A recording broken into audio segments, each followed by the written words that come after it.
কোনো অজুহাত নয়, ডিসিদেরকে জনকল্যাণে দ্রুত কাজে নির্দেশ প্রধানমন্ত্রীর। বললেন নিত্যপণ্যের দাম, আইন শৃঙ্খলা পরিস্থিতি, দুর্নীতি নিয়ন্ত্রণে নিতে হবে কঠোর অবস্থান। গণমাধ্যম নিয়ন্ত্রণ করবে না সরকার, চেষ্টা করবে সাংবাদিকদের পেশাগত নিরাপত্তা নিশ্চিতের, জানিয়েছেন তথ্যমন্ত্রী।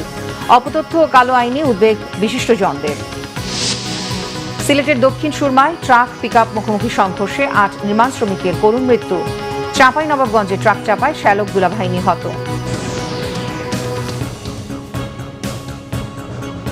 দেখছিলেন ক্রাউন সিমেন্ট সংবাদ শিরোনাম, এবারে বিস্তারিত। আইন কানুনের জটিলতাকে অজুহাত হিসেবে না দেখিয়ে জনকল্যাণে দ্রুততার সাথে কাজ করতে জেলা প্রশাসকদের নির্দেশ দিয়েছেন প্রধানমন্ত্রী তারেক রহমান। নিত্যপণ্যের দাম, আইন শৃঙ্খলা পরিস্থিতি, সিন্ডিকেট ও দুর্নীতি নিয়ন্ত্রণে জেলা প্রশাসকদের কঠোর অবস্থানে থাকারও নির্দেশ দেন তিনি। তারেক রহমান বলেন, জনপ্রশাসন মাঠ পর্যায়ে কার্যকর ভূমিকা পালন করলে সরকারের বিভিন্ন পদক্ষেপ বাস্তবায়ন এবং জনগণের কাছে এর সুফল পৌঁছে দেওয়া সম্ভব হবে। নাবিল জাহাঙ্গীরের রিপোর্ট। অত্যন্ত গুরুত্বপূর্ণ। রবিবার সকালে ওসমানী স্মৃতি মিলনায়তনে 4 দিনব্যাপী জেলা প্রশাসক সম্মেলন 2026-এ প্রধান অতিথি হিসেবে যোগ দেন প্রধানমন্ত্রী তারেক রহমান। মাননীয় প্রধানমন্ত্রী। সম্মেলনের উদ্বোধনী বক্তব্যে তারেক রহমান বলেন, 12 ফেব্রুয়ারির নির্বাচনে প্রমাণ হয়েছে জনপ্রশাসনের পক্ষে জনরায় বাস্তবায়ন করা সম্ভব। এ সময় জনপ্রশাসনের কর্মকর্তাদের যে কোনো পদে এবং দেশের যে কোনো স্থানে কাজ করার মানসিকতা রাখতে হবে বলে মন্তব্য করেন তিনি। দেশের যে কোনো স্থানেই যে কোনো সময় জনপ্রশাসনের যে কোনো পদে দায়িত্ব পালনের জন্য নিজেদেরকে দয়া করে মানসিকভাবে প্রস্তুত করে রাখুন। প্রয়োজনের অতিরিক্ত আইন কানুন ও জটিলতাকে অজুহাত হিসাবে আমরা ব্যবহার না করি, বরং বাস্তবসম্মত, কার্যকর ও জনস্বার্থ সংশ্লিষ্ট সিদ্ধান্ত গ্রহণের মানসিকতা আমরা প্রশাসনের সকল পর্যায়ে গড়ে তোলার চেষ্টা করি। সরকারি সেবাকে হয়রানি মুক্ত করা এবং প্রতিটি নাগরিকের জন্য সমান সুযোগ নিশ্চিত করা, আমি মনে করি আপনাদের কাজের একটি গুরুত্বপূর্ণ এবং বড় অংশ। যুদ্ধ এবং ফেসিবাদের লুটপাটের ফলে ভঙ্গুর অর্থনীতি নিয়ে বর্তমান সরকারকে কাজ শুরু করতে হয়েছিল উল্লেখ করে প্রধানমন্ত্রী বলেন, জনভোগান্তি না বাড়িয়ে কিভাবে পরিস্থিতি নিয়ন্ত্রণ করা যায় সে লক্ষ্যে কাজ করছে বর্তমান সরকার। ফ্যাসিবাদী শাসনামলে দুর্নীতি, লুটপাট রাষ্ট্র এবং জনগণকে ঋণগ্রস্ত করে ফেলেছিল। সেই শাসনামল 30 লক্ষ কোটি টাকা ঋণের বোঝা নিয়েই বর্তমান সরকার যাত্রা শুরু করেছে। যুদ্ধ পরিস্থিতি থেকে হয়তো এই মুহূর্তে পৃথিবীর কোনো দেশই রক্ষা পায়নি, সব দেশই কম বেশি এফেক্টেড হয়েছে, বাংলাদেশে এফেক্টেড হয়েছে। তবে জনগণের ভোগান্তি না বাড়িয়ে আমরা সকলে মিলে কিভাবে পরিস্থিতির মোকাবেলা করা যায় সেটি হচ্ছে আমাদের চেষ্টা। বা জনগণের যে কোনো ন্যায্য অভিযোগ গুরুত্ব সহকারে প্রতিকারের ব্যবস্থা দয়া করে আপনারা গ্রহণ করবেন। এ সময় দ্রব্যমূল্য, সিন্ডিকেট ও আইন শৃঙ্খলা পরিস্থিতি নিয়ন্ত্রণে জেলা প্রশাসকদের কঠোর ভূমিকা পালনের নির্দেশনা দিয়ে তারেক রহমান বলেন, দুর্নীতিমুক্ত এবং জবাবদিহিমূলক প্রশাসন গড়ে তুলতে সরকার প্রতিশ্রুতিবদ্ধ। দ্রব্যমূল্য নিয়ন্ত্রণ, বাজারের শৃঙ্খলা বজায় রাখা, কৃষকের ন্যায্য মূল্য নিশ্চিত করা অত্যন্ত জরুরি। কোনো ধরনের সিন্ডিকেট বা কৃত্রিম সংকট সৃষ্টির অপচেষ্টা কেউ করতে না পারে, এই জন্য নিয়মিত বাজার তদারকি জোরদার করা প্রয়োজন। শক্তিশালী জবাবদিহিমূলক কল্যাণ রাষ্ট্র গড়ে তুলতে জনপ্রশাসনকে কার্যকর ভূমিকা রাখার আহ্বান জানান প্রধানমন্ত্রী। রাষ্ট্র সমাজের প্রত্যেকটা মানুষকে রাষ্ট্রীয় সামাজিক নিরাপত্তা বেষ্টির মধ্যে নিয়ে আসাই হচ্ছে আমাদের বর্তমান সরকারের লক্ষ্য। নাবিল জাহাঙ্গীর, বাংলা ভিশন, ঢাকা। সরকার গণমাধ্যমে কোনো ধরনের হস্তক্ষেপ করবে না এবং সাংবাদিকদের পেশাগত নিরাপত্তা নিশ্চিত করতে কাজ করবে বলে জানিয়েছেন তথ্য সম্প্রচার মন্ত্রী জহিরুদ্দিন স্বপন। বিশ্ব মুক্ত গণমাধ্যম দিবসে স্বাধীন, দায়িত্বশীল ও টেকসই গণমাধ্যম গড়ে তোলার আহ্বান জানিয়েছেন সরকার ও মিডিয়া সংশ্লিষ্টরা। তবে একই সঙ্গে উঠে এসেছে অপতথ্য, কালো আইন, নিরাপত্তাহীনতা ও কাঠামোগত দুর্বলতার মতো বড় চ্যালেঞ্জ। বিস্তারিত আসমা আক্তার নূপুরের রিপোর্টে। মানবাধিকার, উন্নয়ন ও নিরাপত্তার জন্য সংবাদপত্রের স্বাধীনতার প্রসার এবারের বিশ্ব মুক্ত গণমাধ্যম দিবসের প্রতিপাদ্য। রবিবার সকালে সার্কিট হাউস রোডে তথ্য ভবনে আলোচনা সভার আয়োজন করা হয়। আলোচনায় উঠে আসে গণমাধ্যমের অপতথ্য, কালো আইন, নিরাপত্তাহীনতা ও কাঠামোগত দুর্বলতার মতো নানা চ্যালেঞ্জ। উৎকর্ষের সাথে সাথে বক্তারা বলেন, অপতথ্য মোকাবিলা, আইনি সংস্কার এবং পেশাগত নিরাপত্তা নিশ্চিত করতে সরকার, মালিক ও সাংবাদিকদের সমন্বিত উদ্যোগ ছাড়া বিকল্প নেই। বাংলাদেশ ফেডারেল সাংবাদিক ইউনিয়নের মহাসচিব কাদের গনি চৌধুরী কালো আইন বাতিল ও ওয়েজ বোর্ড বাস্তবায়নের দাবি জানান। দুটো প্রতি আগুন না জ্বালাতে আজকে 3 ধাপ পিছিয়েছে, 3 ধাপ না পেতে 17 ধাপ আগাতে পারত। কারণ এটা সত্য কথা, স্বাধীন বাংলাদেশে এত স্বাধীনতা সাংবাদিকরা অতীতে ভোগ করছেন আমার জানা নেই। সরকারকে সহযোগিতা করেছে এবং দালালি করেছে, যার ফলে কিন্তু যে ব্যাকবন, মানে এই যে সংবাদ মাধ্যমের যে ব্যাকবন বা তারা সেইভাবে প্রতিবাদ করতে পারে নাই, যার ফলে কিন্তু এই গণমাধ্যম সম্পূর্ণ কন্ট্রোল করে ফেলেছিল স্বৈর সরকার। অনুগত সাংবাদিকতা সরকারকে কোনো অবস্থাতেই মাইলেজ দিবে না। তারা এখন যেভাবে স্বাধীনতা নিশ্চিত করেছেন, তা যদি অব্যাহত থাকে তাহলে বাংলাদেশ অনেক দূর এগিয়ে যাবে। প্রেস কাউন্সিল চেয়ারম্যান বিচারপতি AKM আব্দুল হাকিম বলেন, গণতন্ত্রের জন্য গণমাধ্যমের স্বাধীনতা অপরিহার্য। অনলাইন মিডিয়ার জন্য নীতিমালা প্রণয়নেরও তাগিদ দেন তিনি। শহরের সংবাদ মাধ্যম এবং অনুকূল পরিবেশ ও টেকসই গণমাধ্যম ব্যবস্থা, শহরের সংবাদ মাধ্যম এবং প্রতিষ্ঠানের নিরাপত্তা নিয়ে আমরা যতটা আলোচনা করি, ঠিক ততটা আমরা স্থানীয় কমিউনিটির মাধ্যমে আলোচনা করি না। অবশ্যই এটা চিন্তা করতে হবে। তথ্য ও সম্প্রচার মন্ত্রী জহিরুদ্দিন স্বপন বলেন, ডিজিটাল যুগে মিস ইনফরমেশন গণতন্ত্রের জন্য বড় হুমকি। গণমাধ্যমের স্বাধীনতা নিশ্চিত করতে সরকার কাজ করছে বলেও জানান তিনি। গণমাধ্যম খাতে সংস্কারের জন্য একটি পরামর্শ কমিটি গঠনের প্রস্তাবও দেন তিনি। যেহেতু এটা ইন্ডাস্ট্রি, ফলে এখানে তো শ্রম আইন থাকবে, এখানে ওয়েজ বোর্ড থাকবে, এখানে তো একটা নিয়মের মধ্যে দিয়ে চলতে হবে। আবার এই ইন্ডাস্ট্রি তো নিশ্চয়ই গার্মেন্টস ইন্ডাস্ট্রির মতো না। সেখানে তো এই ধরনের ইন্ডাস্ট্রি, এটা তো কোনো যত না বেশি লাভজনক, তার চাইতে একটা অনেক বেশি আর্থসামাজিক গুরুত্বপূর্ণ প্রতিষ্ঠান। রাষ্ট্রের এই প্রতিষ্ঠান, এই শিল্পকে অবশ্যই ফেসিলিটিস দিতে হবে। এটার সঙ্গে যত না বেশি মুনাফা জড়িত, তার চাইতে অনেক বেশি রাষ্ট্র এবং সমাজ পুনর্গঠনের দায়িত্ব নিহিত আছে। মন্ত্রী সকল অংশীজনকে ঐক্যবদ্ধভাবে কাজ করার আহ্বান জানান, যাতে একটি স্বাধীন, দায়িত্বশীল ও শক্তিশালী গণমাধ্যম ব্যবস্থা গড়ে তোলা যায়। Without data any information is nothing but opinion. Asma Akter Nupur, Bangla vision, Dhaka. বিশ্ব মুক্ত গণমাধ্যম দিবস আজ। এবছর দিবসটির প্রতিপাদ্য শান্তিপূর্ণ ভবিষ্যৎ গঠন, মানবাধিকার উন্নয়ন ও নিরাপত্তার জন্য সংবাদপত্রের স্বাধীনতার প্রসার। দিনটি উপলক্ষে দেয়া বাণীতে তথ্য সম্প্রচার মন্ত্রী জহিরুদ্দিন স্বপন বলেছেন, একটি আধুনিক সভ্য রাষ্ট্রের জন্য স্বাধীন ও মুক্ত গণমাধ্যম অপরিহার্য। গণতান্ত্রিক প্রক্রিয়াকে সচল রাখতে এবং রাষ্ট্রকে সঠিক পথে পরিচালিত করতে গণমাধ্যমের ভূমিকা অনস্বীকার্য বলেও উল্লেখ করেন তিনি। সংস্কৃতি প্রতিষ্ঠায় প্রধান সহযাত্রী স্বাধীন ও দায়িত্বশীল গণমাধ্যম। এই তাৎপর্যপূর্ণ প্রতিপাদ্যকে সামনে রেখে আজ বাংলাদেশ সহ বিশ্বব্যাপী বিশ্ব মুক্ত গণমাধ্যম দিবস 2026 উদযাপিত হচ্ছে। আমি গণপ্রজাতন্ত্রী বাংলাদেশ সরকার ও মাননীয় প্রধানমন্ত্রীর পক্ষ থেকে এই দিবস উপলক্ষে সকলকে জানাই আন্তরিক শুভেচ্ছা। প্রিয় দেশবাসী, আপনারা জানেন, বিগত জাতীয় সংসদ নির্বাচনে স্বাধীন গণমাধ্যম প্রতিষ্ঠাই ছিল আমাদের অন্যতম নির্বাচনী প্রতিশ্রুতি। আমরা সেই প্রতিশ্রুতি বাস্তবায়নে মাননীয় প্রধানমন্ত্রীর নির্দেশনা অনুযায়ী ইতিমধ্যেই সংশ্লিষ্ট সকলকে সঙ্গে নিয়ে কাজ শুরু করেছি। গণমাধ্যম একটি গণতান্ত্রিক রাষ্ট্র ব্যবস্থার অন্যতম প্রধান স্তম্ভ। স্বাধীন, বস্তুনিষ্ঠ ও দায়িত্বশীল গণমাধ্যম সমাজে স্বচ্ছতা, জবাবদিহি এবং সুশাসন প্রতিষ্ঠায় গুরুত্বপূর্ণ ভূমিকা পালন করে। রাষ্ট্র ও জনগণের মধ্যে সেতুবন্ধন রচনায় গণমাধ্যমের অবদান অনস্বীকার্য।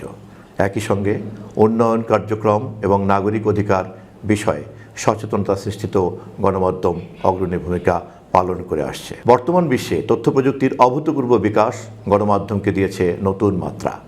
ডিজিটাল প্ল্যাটফর্ম, সামাজিক যোগাযোগ মাধ্যম এবং অনলাইন সংবাদ মাধ্যমের প্রসারে তথ্য প্রবাহ হয়েছে দ্রুততর ও বহুমাত্রিক। এই বাস্তবতায় গণমাধ্যমের স্বাধীনতা যেমন অপরিহার্য, তেমনি দায়িত্বশীলতাও সমান গুরুত্বপূর্ণ। আসুন আমরা সবাই মিলে সত্য ও ন্যায়ের পক্ষে দৃঢ় অবস্থান গ্রহণ করি। মুক্ত গণমাধ্যম ও জবাবদিহির সংস্কৃতি প্রতিষ্ঠায় দায়িত্বশীলতার সঙ্গে অবাধ তথ্য প্রবাহ নিশ্চিত করি। সিলেট ও চাঁপাই নবাবগঞ্জে আলাদা সড়ক দুর্ঘটনায় 10 জন নিহত হয়েছেন। ভোর 6টার দিকে সিলেটের দক্ষিণ সুরমায় তেলিবাজার ব্রিজের পাশে ট্রাক ও পিকআপের মুখোমুখি সংঘর্ষ ঘটে। পুলিশ ও স্থানীয়রা জানান, নিহতরা পিকআপে করে নির্মাণের কাজের উদ্দেশ্যে সুনামগঞ্জ যাচ্ছিলেন। পথে বিপরীত দিক থেকে আসা একটি ট্রাকের সঙ্গে সংঘর্ষে পিকআপটি দুমড়ে মুচড়ে যায়। এতে ঘটনাস্থলেই তারা নিহত হন। সিলেট দক্ষিণ মেট্রোপলিটন পুলিশের উপপুলিশ কমিশনার মোহাম্মদ রিয়াজুল কবির নিহত হওয়ার বিষয়টি নিশ্চিত করেছেন। দুর্ঘটনার পর কিছু সময় মহাসড়কে যান চলাচল বন্ধ থাকলেও বর্তমানে পরিস্থিতি স্বাভাবিক রয়েছে। অন্যদিকে চাঁপাই নবাবগঞ্জের নাচলে ট্রাক চাপায় মোটরসাইকেলে থাকা শ্যালক দুলাভাই নিহত হয়েছেন। সকাল 6টার দিকে বেনিপুরে এই ঘটনায় নিহতরা হলেন শিবগঞ্জ উপজেলার আটরশিয়ার ইউনিয়নের বালুটুঙ্গি গ্রামের রবিউল ইসলাম জিসান এবং নাচল উপজেলার আজিমপুর গ্রামের সোহাগ হোসেন। বিষয়টি নিশ্চিত করেছেন নাচল থানার অফিসার ইনচার্জ সুকোমল দেবনাথ।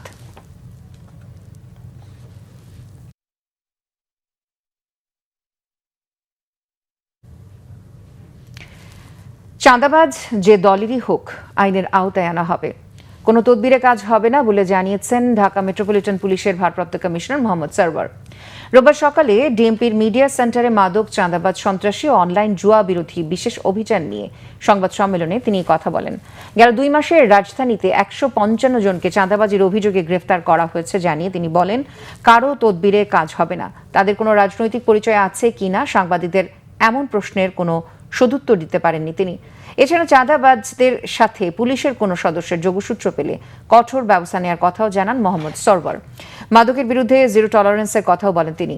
অস্ত্রধারী সন্ত্রাসী ধরতে পুলিশ কাজ করছে এবং শীর্ষ সন্ত্রাসীরাও তাদের নজরদারিতে রয়েছে। সব ক্ষেত্রে নগরবাসীর সহযোগিতা চান ডিএমপি ভারপ্রাপ্ত কমিশনার।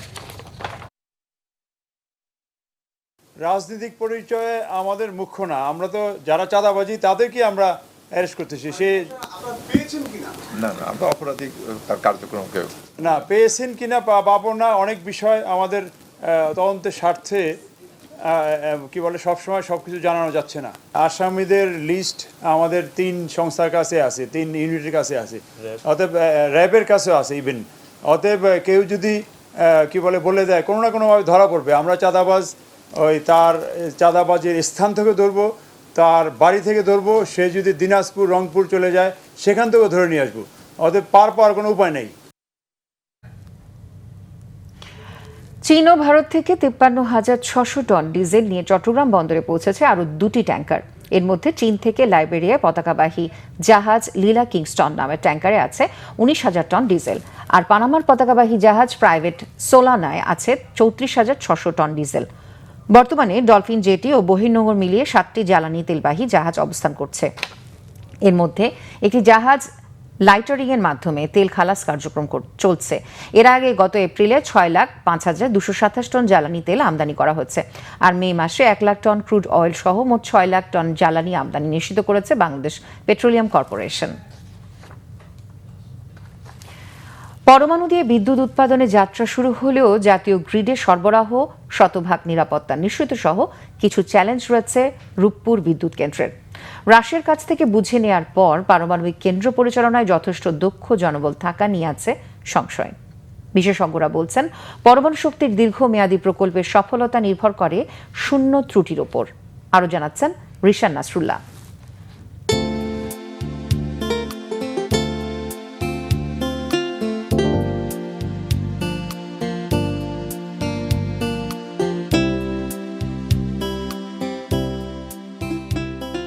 রূপপুর পারমাণবিক বিদ্যুৎ কেন্দ্র নির্মাণে সময় লেগেছে 6 দশকের বেশি।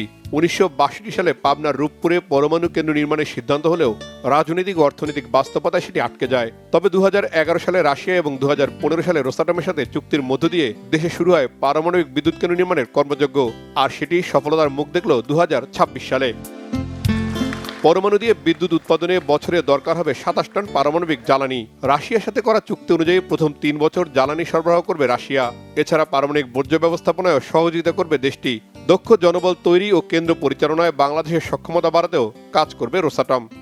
এই ফেসিলিটিজের মূল কনসার্ন হচ্ছে industrial safety, nuclear safety, radiological safety, nuclear security, nuclear সেফগার্ডস এবং নিউক্লিয়ার ইমার্জেন্সি। তার জন্যে আন্তঃরাষ্ট্রের সাথে বাংলাদেশ সরকারের যে কনভেনশন স্বাক্ষর করেছে, সেই সরকার এই স্বাক্ষরিত ইন্টারন্যাশনাল কনভেনশনের আওতায় সরকারের যে safety in any dimensions, security in any dimensions, safeguarding of nuclear materials in any dimension, তাকে নিশ্চিত করার জন্যে যাহা করণীয় সেই সকল করণীয় যে সকল সংস্থার মাধ্যমে প্রতিপালন করা, তাদেরকেও অ্যাক্টিভ করেছেন, তাদেরকেও সক্ষম করেছেন। পারমাণবিক বিদ্যুৎ কেন্দ্র নির্মাণ ও পরিচালনার সব ক্ষেত্রে রাশিয়ার সহযোগিতা থাকলেও সংশয় দেখছেন বিশেষজ্ঞরা। অধ্যাপক শফিকুল ইসলামের মতে, পারমাণবিক বিদ্যুৎ কেন্দ্র চালু হলে সেটি বন্ধের সুযোগ নেই। তাই কাঠামো নির্মাণের সব ক্ষেত্রে যেমন সতর্কতা জরুরি, তেমনি সেটি পরিচালনা ও রক্ষণাবেক্ষণও দরকার পর্যাপ্ত সক্ষমতা। তার দৃষ্টিতে সেখানে ঘাটতি রয়েছে বাংলাদেশের। নিরাপত্তার স্তর যতই থাকুক না কেন, যতই আধুনিক রিঅ্যাক্টর হোক না কেন, কিন্তু সব আগে দেখতে হবে যে এটার যে স্ট্যান্ডার্ড সেফটি মেজার্সগুলো সঠিকভাবে বাস্তবায়ন করেছে কিনা। এটা আমাদের বিভিন্ন মিশনের মাধ্যমে আইএএ যে সুপারিশগুলি করছে সেগুলি খুব গুরুত্বের সহিত দেখতে হয়, এবং সেগুলো বাস্তবায়ন হয়েছে কিনা সেগুলো কিন্তু পাবলিকলি আমার অন্যান্য অংশীজনদের সাথে শেয়ার করতে হয়। কারণ অংশীজনরা, কারণ নিরাপত্তা হলো যতই আপনি ডেসিমিনেশন করবেন, শেয়ার করবেন, তত মানুষ সতর্ক হয়ে যায়, এতে ভুল কম হয়, তখন প্ল্যান্টটা নিরাপত্তা অধিকতর নিরাপত্তা বিশিষ্ট প্ল্যান্ট হিসাবে আত্মপ্রকাশ করে। রূপপুরের বর্জ্য ব্যবস্থাপনার ক্ষেত্রে রাশিয়ার ফার্স্ট নিউটন প্রযুক্তির উদাহরণকে কাজে লাগাতে পরামর্শ নিউক্লিয়ার বিশেষজ্ঞদের। এটি শুধু প্রযুক্তিগত সক্ষমতা নয়, আধুনিক বিদ্যুৎ উৎপাদনের অন্যতম নিদর্শন রূপপুর পারমাণবিক বিদ্যুৎ কেন্দ্র। তবে এই সক্ষমতা কাজে লাগিয়ে বিদ্যুৎ সরবরাহ যেমনি বাড়াতে হবে, তেমনি পরমাণু নিয়ে যেসব শঙ্কা রয়েছে, নিরাপত্তার যেসব আশঙ্কা করছেন সাধারণ মানুষ, সেটিকেও দূর করতে হবে সরকারকে। রিশান নাসরুল্লাহ, বাংলা ভিশন, রূপপুর পারমাণবিক বিদ্যুৎ কেন্দ্র, ঈশ্বরদী, পাবনা। মৌলভীবাজারের শ্রীমঙ্গলে মসজিদে ঢুকে এক মুসল্লিকে কুপিয়ে হত্যা করা হয়েছে। ভোরে উপজেলার ভুনবির ইউনিয়নের পশ্চিম লাইয়ারকুল জামে মসজিদে এই ঘটনা ঘটে। এলাকাবাসী ও পুলিশ জানিয়েছে, ফজরের নামাজ চলার সময় হঠাৎ স্থানীয় বাসিন্দা জসিম মিয়া মসজিদের ভেতরে ঢুকে সিজদারত অবস্থায় থাকা হাফিজ মিয়ার উপর হামলা চালায়। এ সময় ধারালো অস্ত্র দিয়ে হাফিজের চোখ, মাথা ও মুখের বিভিন্ন স্থানে আঘাত করে পালিয়ে যায়। পরে স্থানীয়রা উদ্ধার করে হাসপাতালে নেওয়ার পথে মৃত্যু হয় হাফিজ মিয়ার।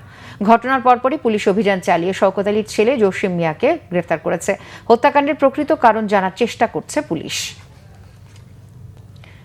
যুক্তরাষ্ট্রে হত্যার শিকার বাংলাদেশি পিএইচডি শিক্ষার্থী জামিল আহমেদ লিমনের মরদেহবাহী বিমান ঢাকার উদ্দেশ্যে রওনা দিয়েছে। স্থানীয় সময় শনিবার রাত 9:30টায় জামিলের মরদেহ বহনকারী এমিরেটস এয়ারলাইন্সের বিমানটি অরল্যান্ডো বিমানবন্দর ছাড়ে। দুবাই হয়ে সোমবার সকালে ঢাকায় পৌঁছবে মরদেহ।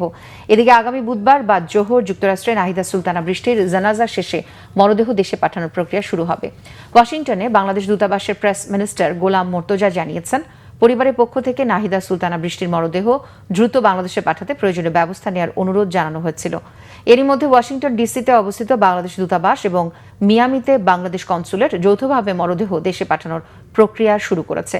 লিমন ও বৃষ্টি দুজনেই 27 বছর বয়সী পিএইচডি শিক্ষার্থী ছিলেন। গত 16 এপ্রিল তারা নিখোঁজ হন। লিমনের রুমমেট হিসাম আবু ঘারবিয়েহের বিরুদ্ধে এই জোড়া হত্যাকাণ্ডের অভিযোগ উঠেছে। দোষী সাব্যস্ত হলে ফ্লোরিডার আইন অনুযায়ী তার মৃত্যুদণ্ড হতে পারে। ওআইসির অভাবে হাম আক্রান্ত জটিল রোগীর চিকিৎসা দিতে পারছে না অনেক হাসপাতাল। এতে ভোগান্তি বাড়ছে হাম ও উপসর্গ থাকা রোগীদের। রোগী নিয়ে হাসপাতালে ঘুরতে হচ্ছে বলে অভিযোগ করেন রোগীর স্বজনেরা। হাসপাতালগুলো রোগীর চিকিৎসা নিশ্চিতে আলাদা ওয়ার্ড, আইসোলেশন সেন্টার ও আইসিইউ ব্যবস্থা করলেও তা পর্যাপ্ত নয় বলে জানান চিকিৎসকেরা। আক্রান্তের সুচিকিৎসায় আইসিইউ সংবলিত বিশেষায়িত হাসপাতাল তৈরির পরামর্শ চিকিৎসকদের। এদিকে হঠাৎ বেড়ে যাওয়া হাম ও এই রোগের উপসর্গ নিয়ে নতুন রোগী হাসপাতালে ভর্তির সংখ্যা ধীরে ধীরে কমছে বলে জানান চিকিৎসকেরা। গণভোট হয়ে যাওয়ার পর কোনোটিতে বিএনপি রাজি, কোনোটিতে রাজি নয়, তা মুখ্য হতে পারে না বলেছেন এনসিপির সদস্য সচিব আক্তার হোসেন। রাজধানীর কাকরাইলের ডিপ্লোমা ইঞ্জিনিয়ার ইনস্টিটিউটে জাতীয় নাগরিক পার্টির জাতীয় কনভেনশনে তিনি এই কথা বলেন। নির্বাচনের আগে বিএনপি গণভোটে নায়ের পক্ষে গেলে তারা জনবিচ্ছিন্ন হয়ে যেত বলেও মন্তব্য করেন আক্তার হোসেন। এ সময় অন্যান্য বক্তারা বাংলাদেশে আগামীতে মেগা প্রকল্পের নামে মেগা দুর্নীতি না হয় সেই ব্যাপারে সরকারকে সোচ্চার থাকার আহ্বান জানান। সবাইকে আবারও পুনর্গঠিত হওয়ার আহ্বান জানিয়ে হুঁশিয়ারি দেন, নতুন করে কেউ যেন শেখ হাসিনা হতে না পারে।